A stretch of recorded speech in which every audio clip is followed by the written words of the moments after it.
त्यांनी खरं बोललं पाहिजे. ओम निंबाळकरचा उल्लेख मी सोंगाड्या असा केला, तो सोंगाड्याचा.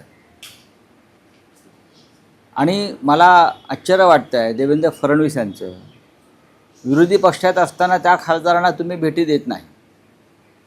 त्यांनी आणलेल्या विकास कामांच्या कागदावर तुम्ही चर्चा करत नाही. पण एखाद्याने पक्षांतर केलं की तुम्ही त्याला समोर बसवता, त्याचे कागद मंजूर करता. हा घटनेशी द्रोह आहे देवेंद्र फडणवीस.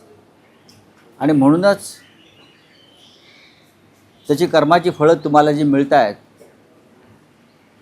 ऑपरेशन देवेंद्र जे सुरू झालं आहे, उद्धवजींनी सांगितलं ऑपरेशन देवेंद्र सुरू झालं आहे देशात. काही काळापासून देवेंद्र दिल्लीत जाणार, देवेंद्र दिल्लीत जाणार, उच्च पदावर जाणार, या चर्चांना आता पूर्णविराम मिळाले. तर याच त्यांच्या वर्तणुकीमुळे, याच त्यांच्या वागणुकीमुळे आता देवेंद्र महाराष्ट्रात तरी राहतील का नाही त्यांच्या पदावर, अशा प्रकारचं रहस्यमय वातावरण मिंध्यांनी निर्माण केलं आहे. ही अत्यंत गंभीर गोष्ट आहे.